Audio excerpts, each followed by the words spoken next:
Bueno, el 9 de junio, hace poco más de 2 días, se conmemoró el levantamiento cívico-militar que liderara el general Juan José Valle allá en el año 56 y luego la que dio lugar a la posterior masacre clandestina de militantes peronistas en los basurales de José León Suárez.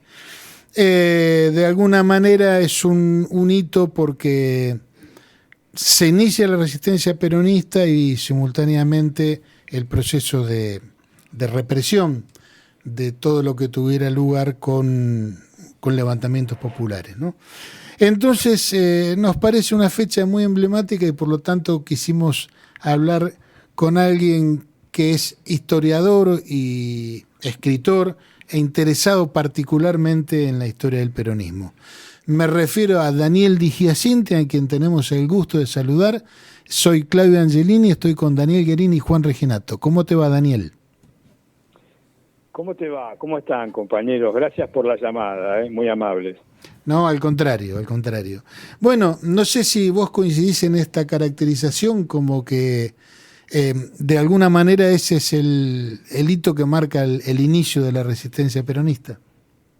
Así es el comienzo de una resistencia que, bueno, que desata Valle, pero ya antes había empezado, por ejemplo, en las barriadas de los barrios populares, ¿no? De una forma desordenada, pero ya había dado comienzo. De hecho, Villa Manuelita, de donde saca el nombre mi fundación, tiene que ver con ese proceso, ¿no? Pero evidentemente el levantamiento de Valle es de una categoría superior porque, bueno, van a tomar parte de ella un montón de cuadros, generales de la Nación y suboficiales en su gran mayoría, y a partir de ahí se van a ir encadenando episodios, ¿no?, de resistencia. Lo que pasa es que había habido un comienzo de la revolución fusiladora, como le decimos nosotros, que duró muy poco, que duró 60 días, que estuvo a cargo de la pata nacionalista, ¿no?, de la revolución fusiladora, y que había gestado una idea de que no iba a haber un enfrentamiento tan grave, porque eran ni vencedores ni vencidos, era toda una candidez de Leonardo y un pequeño grupo de nacionalistas sin pueblo, como decimos nosotros, que duró poco. A partir de la caída de Leonardi empieza la verdadera represión, ¿no? Y con mayor fuerza. Había habido represión desde el inicio, pero la cabeza del gobierno no estaba tan de acuerdo con eso, así que hubo que esperar la caída de Leonardi para que esa represión virulenta se pusiera en marcha, ¿no?, con la asunción de Aramburu y Rojas. Daniel, Juan Reginato te saluda al aire. ¿Cómo estás? ¿Qué hace, Juan? Bien, muy bien. Para darle un poco de contexto, imaginando que nos está escuchando gente que puede no conocer la historia, ¿cómo era en ese momento? Se había producido en el 55 el golpe militar y al momento de los hechos que estamos relatando, ¿quién gobernaba? ¿Cómo era la situación política y social del país? Sí, para entender un poco el proceso, tendríamos que decir que el peronismo asume en el año 45, tiene 2 gobiernos, y este golpe se produce en el año 55, después, al final del segundo gobierno de Perón. Uh-huh. El peronismo había intentado poner en marcha un proceso revolucionario que empieza a mostrar signos de burocratización dirigencial, ahí por el año 52, después de la muerte de Eva, y se genera una especie de burocratización por un lado, y por otro lado, los enemigos del peronismo, que son los enemigos de la nación, pasada la sorpresa del primer gobierno peronista y del primer plan quinquenal, se empiezan a dar cuenta de cuál es la solución para enfrentar al peronismo. Se había demostrado que el peronismo era imbatible en las urnas. De hecho, las revoluciones en el año 1955, claro. En el año 54 había muerto el vicepresidente de la República, Hortensio Quijano, y hubo una elección para elegir un vicepresidente, y el peronismo la gana con el 60% de los votos, ¿no? Esto para entender cómo era la situación del país. De 60% de los votos de una democracia renovada por el peronismo, ¿no?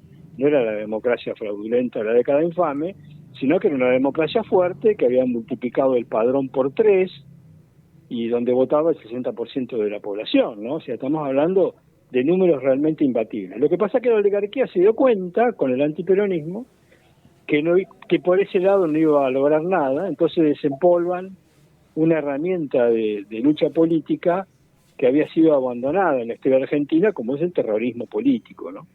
Desempolvan esta forma de hacer política que la última vez que se había utilizado era por los unitarios en contra de los federales con las luchas, digamos, en contra de los caudillos del interior, ¿no? Entonces, bueno, empieza ahí, este terrorismo empieza a desplegarse, primeramente con una bomba, por ejemplo, en el año 53, en donde mueren 9 personas y hay como 95 heridos. En un acto de la CGT, ¿cierto? Exactamente. En un acto público en Plaza de Mayo, y después, digamos, va a haber, por supuesto, el bombardeo, la Plaza de Mayo, y finalmente el golpe, ¿no? Daniel, discúlpame que te interrumpa, es decir, ¿ese atentado es el que es en la estación del subterráneo? Exactamente, de la cual... Una bomba en una estación de subterráneo. Sí, hay varias. Una en la estación de subterráneo, otra en un hotel, que está también sobre la Plaza de Mayo. Claro. Y bueno, todavía hoy, para ir entendiendo un poco la situación de nuestro país, hay una estación de subte que se llama Carranza, que fue uno de los terroristas, responsable de la muerte de 9 personas y la mutilación de mucha gente. Hubo como 95 heridos, ¿no? Y fue puesta directamente para matar gente, no había ninguna duda, ¿no? El bombardeo de la Plaza de Mayo, había una excusa que decían que era para matar a Perón. Bueno, esta bomba fue puesta para matar gente. Acá tenemos, Daniel, en el puerto de Ingeniero White, uno de los muelles tiene el nombre también de ministro Carranza, así que entendemos. Claro, sí. No te interrumpo, seguí con el desarrollo. Puesto por Alfonsín, ¿no? Bueno, claro. Perdón.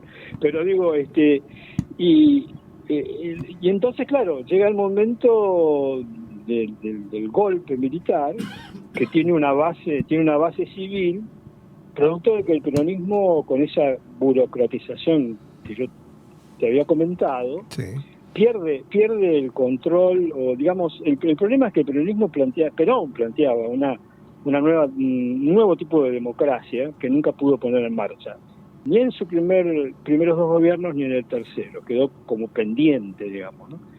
Y digamos, la revolución fue comprendida por los trabajadores con la conducción de Perón, pero cuando hubo que avanzar sobre la conducción natural de la comunidad, que son los sectores medios o la burguesía que maneja normalmente la cultura, el comercio, la industria, la revolución se detuvo porque, bueno, las dirigencias no fueron capaces de incorporar a la revolución a esa nueva capa. Esa capa fue la base civil del golpe, digamos.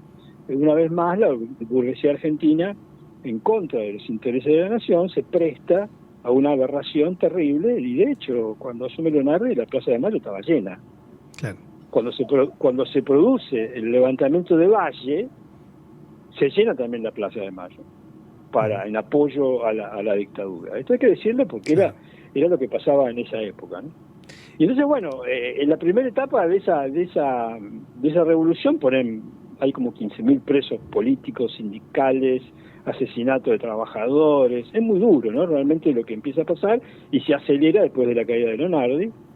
Y entre esos presos, por supuesto, en buques, siempre a la Marina le encanta meter en cana en buques a la gente, sí, claro. Después lo van a repetir en el 76, estaban presos muchos generales, Valle, Tanco, entre ellos, y los empiezan a largar en diciembre del 55 y los terminan de liberar en marzo del 56, e inmediatamente siguen con una conspiración que ya iban preparando los compañeros como para intentar un golpe para retrotraer la situación a un momento favorable como para tratar de poner en marcha el regreso de Perón. Participan pocos generales, muchos suboficiales y sectores civiles de este golpe, entre ellos podríamos nombrar a José María Rosa, el historiador, podríamos nombrar a Marechal, que escribe la proclama, estaba Faramini también en la parte sindical, y Tolosa, que es el de los portuarios.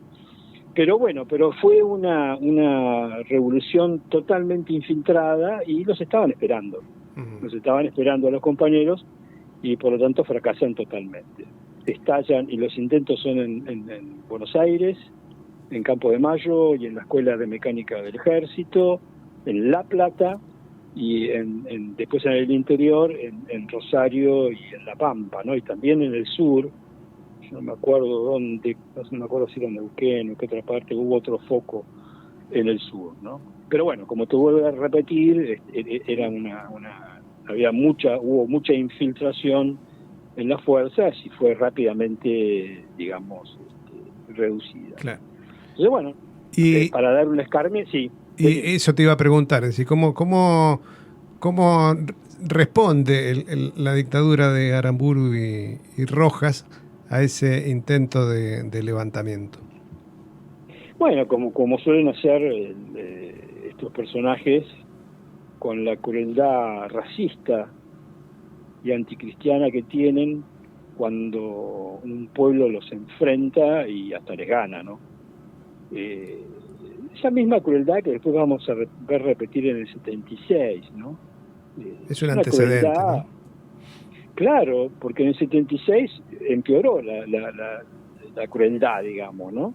Porque ya era venganza. Pues todavía existía en esta revolución del 55 la idea de que el peronismo se podía hacer desaparecer, digamos, ¿no? O sea, que el tema era que Perón era muy malo, que era un ladrón, que era bueno, en fin. Ya en la del 73, la del 76, había quedado demostrado que en realidad no era Perón, sino que era un proyecto realmente revolucionario, por lo tanto la venganza fue mucho más dura, ¿no? Pero igual fue dura porque para escarmentar, digamos, especialmente porque le había llevado adelante a gente del ejército, y era el ejército el que estaba en el poder. Entonces con esa cosa de milico que hay, ¿no? También, claro. Dice, bueno, los fusilaron a todos, o sea, a todos los militares y obviamente también a los civiles, ¿no? Ahí participaron abiertamente Aramburu y Rojas y un comisario que no me acuerdo, Villamayor, creo que se llamaba, que fue el encargado de los fusilamientos de los civiles, ¿no? Ahí no hay juicio, no hay... Nada. Normalmente cuando hay este tipo de alzamiento militar están las leyes marciales, que le dicen, ¿no? Uh-huh. Pero cuando se hace el conato de sublevación, no había ley marcial. O sea que no tendrían que ni siquiera ponerle que tampoco se justificaba una ley marcial por un gobierno dictatorial, no tiene ningún valor, pero ponerle, pero ni siquiera eso respetaron, ¿no? Los fusilaron igual, ¿no? Y en todo caso eso abarcaría a los que tenían condición de militar, pero no a los que no la tenían, ¿no? Obvio, sí. Lo de los civiles fue una barbarie tremenda, que bueno, este sábado acá en San Isidro, en Bulón, se hace un homenaje, porque de ahí son Caribotti y otro compañero más, están sus familias ahí, y bueno, es muy importante porque empieza un juicio la semana que viene, el primer juicio que se hace, que puede rescatar por lo menos la memoria de estos acontecimientos, porque todos esos caídos que hubo, no solamente estos de la operación en León Suárez, sino en Rosario, y tantos muertos que ha habido, o los muertos mismos del bombardeo, que ni siquiera hay un reconocimiento histórico respecto del Estado. Creo que solamente Néstor hizo algo, por ejemplo, con el bombardeo de Plaza de Mayo, pero es muy importante el juicio que va a empezar la semana que viene, porque hay un reconocimiento, ¿no? Un reconocimiento del Estado hacia estas barbaries. Así que es importante, va a ser muy importante. ¿Dónde es ese juicio? En San Martín, la justicia de San Martín. Creo que empieza el miércoles el juicio. Bien, no lo conocía. Y siguiendo un poco con el hilo histórico, esa persecución a los movimientos populares en nuestro país continúa hasta el día de hoy, ¿no? Hace poquitos días se cumplió un aniversario de la detención de Cristina Kirchner. ¿Hay alguna hilación histórica en eso? ¿Hay un hilo conductor en toda esa conducta? Y sí, yo creo que sí, porque la discriminación hoy que se hace contra el peronismo, contra el movimiento nacional, es espantosa. Digamos, todo el mundo sabe, sin meternos en el tema de los análisis jurídicos, qué sé yo, pero saquemos eso. Lo que todo el mundo tiene claro es que si Cristina está con prisión domiciliaria y con una, ¿cómo se llama?, con una tobillera, Macri tendría que estar en Sierra Chica. Y ya habría que ir preparando, si se quiere nuevamente, la prisión de Ushuaia para cuando termine el mandato de estos miserables. Porque si hay algo que es evidente, es que han demostrado un latrocinio, una falta de ética, no solamente política, estamos hablando directamente moral, digamos, de meter la mano en la lata, de crecer todos estos sinvergüenzas, los de Macri también y los de Milei, todo el mundo sabe que van a salir de la gestión mucho más ricos de como entraron, mucho más ricos. Por lo tanto, cuando hay esta persecución evidente contra un solo lado, es evidente que hay una discriminación que tiene un corte absolutamente antiperonista. Es el viejo gorilismo disfrazado y ayudado también por nuestros errores, ¿no? Dicho. Por supuesto. También hay que decirlo, ¿no? Lo cierto es, Daniel, que este proceso pone, ¿cómo puedo decir?, dificulta el hecho de que una nueva dirigencia de alguna forma se juegue por el interés nacional, porque el mensaje es, mira, si te haces el loco, vas en cana. Sí, exactamente. Pero acá el problema, a mí me parece que es más grave. Hay una cosa que realmente no me está gustando nada de lo que está pasando, es este internismo respecto de la libertad de Cristina, ¿no? O sea que, ¿me entendés? Porque se ha transformado esa bandera en una cosa interna. O sea, hemos liberalizado tanto nuestro movimiento que ya una causa evidente, una causa justa, una causa que no habría que ni siquiera que discutir, está transformada en un problema interno del movimiento. Que si decís que Cristina es libre, que si decís que no, una cosa realmente que habla por sí solo de que hay un problema grave en nuestro movimiento. Hay un problema grave. Y es que realmente el peronismo ha asumido que es un partido progresista, podríamos decir, dentro de una democracia colonial. Entonces, claro, a partir de ahí, ¿cómo haces para juntar poder? Esta sería la palabra. O sea, el peronismo ha demostrado que cuando logra insertarse en una situación de poder, hace cosas muy valiosas para la nación. Pero no tiene el poder como para sostenerlas. Entonces, bueno, este es el problema. Ahí habría que apuntar el análisis. O sea, ¿qué pasa acá? Que pese a que queremos hacer las cosas bien, nunca tenemos el poder para realizarlas. Y si querés compararlo, podríamos preguntar, bueno, pero ¿de dónde sacó el poder Perón para hacer todo lo que hizo? Porque Perón hizo 2 gobiernos, mantuvo una lucha de 18 años y les ganó. Les terminó ganando a sus enemigos porque volvió triunfante y se murió en su patria. Entonces, bueno, habría que tratar de analizar por ahí el problema. Porque uno de los problemas que tenemos es que esta justicia ha sido avalada por nosotros. Ha sido avalada, porque nosotros participamos de la reforma constitucional del 94, avalamos también todo el proceso de democracia colonial que instauró Alfonsín. Hemos transformado muchas veces a Alfonsín como una especie de prócer, digamos, entonces está todo, acá hay una enorme confusión. Nosotros, digamos, para mí, tenemos un nuevo enemigo. El enemigo va rotando, ya no es el ejército del 55, es otra cosa. Hoy las democracias coloniales están dentro del sistema y llegan al poder a través del voto ciudadano. Entonces nunca puede ser igual la lucha, pero la impugnación tiene que existir. No podemos hacer política dentro del sistema colonial. Tenemos que hacer política, pero tenemos que ir y ganar las elecciones y respetar todo, pero nuestra mística y nuestro armado estratégico tiene que ser otro. Parece, Daniel, parece que hubieras estado escuchando el programa desde el inicio, porque en otras palabras estuvimos diciendo eso. No nos podemos poner a analizar instrumentos políticos, económicos, etcétera, si primero no discutimos que somos colonia. Exactamente. Entonces, bueno, se hace mucho más difícil todavía. Entonces, nosotros de la Fundación decimos, bueno, hay que empezar a dar de nuevo. O sea, o aceptamos esta democracia como está ahora, o buscamos dentro del pensamiento estratégico del peronismo cuál es la democracia que tenemos que construir para liberarnos, que es otra, que no es esta. Esta es la lucha de la Fundación. Tratar de explicar que la democracia peronista no es esta democracia liberal.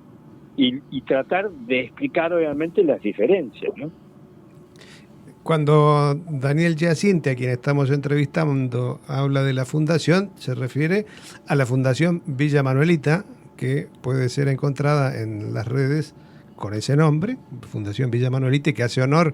¿A qué hace honor Fundación Villa Manuelita, Daniel? Bueno, te pedimos seguir haciendo docencia por radio. ¿Cómo no? Bueno, justamente estos episodios que hablamos hoy, porque en realidad Villa Manuelita es un barrio obrero al sur de Rosario, de un frigorífico de allá, que había allá, ahora creo que ya no está más, que cuando asume Lonardi, entonces Lonardi empieza a buscar, la revolución empieza a buscar reconocimiento internacional, ¿no? Entonces primero consigue el reconocimiento de Estados Unidos, después de Rusia, y entonces los compañeros de Villa Manuelita ponen un cartel en la entrada del barrio que decía, Rusia y Estados Unidos reconocen a la revolución libertadora, Villa Manuelita no. Sí, por cierto que la foto está en la página de, que es Villa Manuel, no, es manuelita.org.ar, ¿no? Villamanuelita.org. Sin también, el punto .ar. Bien. Sí, y también tenemos todoperón.org. Son dos sitios. Daniel, pero pones... Sí. Una pregunta reflexiva, si se quiere. Bueno, descarto que te gustaban los redonditos ricota y el indio Solari. No sé, descarto. Pero bueno, capaz que me equivoco, pero me parece que no. Ahí en una de sus últimas... ¿Cómo? Sí. Sí, claro, dime. En sus últimas canciones él nos dice que, tengo que leerla porque no me sale si no estoy cantando, en la resistencia, he dicho muchas veces que en la resistencia está todo el hidalgo valor de la vida. La frase esa me golpeó, cuando la escuché me revolvió así. Hoy hicimos referencia de que había iniciado la resistencia, de alguna manera se inicia en los fusilamientos de los basurales de León Suárez. Pero esa resistencia que comienza, ¿cuándo termina? ¿Termina cuando viene Perón? Yo veo, me parece que la resistencia termina cuando esa resistencia tiene una masa crítica tal que es capaz de transformar un proyecto o presentarse en un proyecto. ¿Te parece la reflexión? Totalmente. Lo que pasa es que bueno, el problema es que todos los triunfos del peronismo fueron hechos en base a la conducción personal de Perón. Y una revolución, digamos, para tomar el poder definitivamente, tiene que ser algo no de un conductor o caudillo, sino la transformación institucional de la República en nuevas instituciones. Perón lo intentó, por supuesto. Es más, la última actualización de él, que es el modelo argentino, plantea muy específicamente las características de la nueva democracia que nos podría liberar, con sus características institucionales, con las nuevas formas de construcción del poder, con el poder ejecutivo ampliado, los consejos, en fin, hay toda una cantidad de cosas que él define como necesarias para poder liberarnos. Entonces la resistencia que empieza en la revolución de junio con Valle y demás, se mantiene durante esos 18 años hasta que tiene este gran triunfo popular y el retorno de Perón y el intento específico de poner esa nueva democracia en marcha, que fracasa por la muerte de él y porque, bueno, el problema que tenemos los peronistas es que el pensamiento de Perón era un pensamiento más para el siglo XXI, digamos, ¿no? No para el XX, era muy incomprensible. Recién ahora empezamos a tener enormes victorias. Este tipo de pensamiento del planteo de Perón de las autodeterminaciones populares encuentra en Occidente grandes victorias cuando aparece Francisco, ¿no? Francisco plantea en Fratelli Tutti y en sus encíclicas el marco filosófico para esta autodeterminación política. Lamentablemente, como yo siempre decía, el sueño tendría que haber sido primero Francisco y después Perón, ¿no? Porque primero necesitas un marco filosófico y después viene lo político y avanza, digamos, ¿no? Que entonces, bueno, lamentablemente no se nos dio así. Perón entró como una especie de ventana en la historia e hizo lo que pudo. Y realmente era un gran revolucionario, y lo que decía se está cumpliendo exactamente como él lo predijo: la caída de los imperialismos, la necesidad de nuevas democracias que permitan al nuevo hombre que surge con esta enorme revolución tecnológica que tenemos, tener una participación mucho más allá del voto, sino haciéndose cargo de la creatividad de los planes de la nación, y sentirse parte de un proceso creativo en permanente movimiento, ¿no? Que es el planteo de Francisco, y ahora la última de León XIV, que sigue profundizando ese tema, ¿no? Sí, o sea, sí. Entonces, digo, hoy estamos en una situación totalmente distinta como plantear esto, pero lamentablemente la dirigencia del peronismo sigue atada a una visión de construcción política liberal. Entonces, bueno, es muy difícil. Es muy difícil, pero yo veo una resistencia, como la ves vos, como la ven ustedes, en el pueblo. Hay algo, viste, que es, el pueblo intuye por dónde va la cosa. Entonces intuye que cuando muere el Indio Solari, y algo intuye, hay una intuición popular que es por acá, que no falla, que le falta volumen, que le falta fuerza, porque eso se lo tiene que dar una dirigencia política capaz, ¿no? Y bueno, hoy por hoy nuestra dirigencia, y yo la veo muy débil. No hemos sido capaces de hacer una autocrítica respecto del ascenso del monstruo. Digamos, porque que este tipo sea presidente de los argentinos, nosotros tenemos algo que ver con eso. No es echándole la culpa a todo lo que hace. ¿Por qué no vimos cómo surgió? ¿Qué surgió? ¿De la nada? ¿No tenemos nada que ver nosotros con el surgimiento del monstruo? Pero yo creo que sí. Entonces, pero bueno, no digo que sea con maldad, yo digo que hay una concepción de poder político liberal que no logra entender qué es lo que Perón quería hacer. Para mí, es muy humilde opinión. Pero por suerte, también hay una intuición dentro de la dirigencia peronista, y nadie quiere dejar de ser peronista. Por las dudas, Claro. sigo manteniendo a Perón arriba, ¿no? Entonces, bueno, eso salva la situación, porque permite seguir debatiendo, ¿no? O sea que se es peronista por las dudas y no se es también por las dudas. Nos cuidamos. Daniel, te queremos agradecer muchísimo este rato, mandarte un gran abrazo como siempre y decirte, por supuesto, hasta pronto. Muchas gracias, compañeros, como siempre un placer estar con ustedes. Abrazo a todos. Muy bien.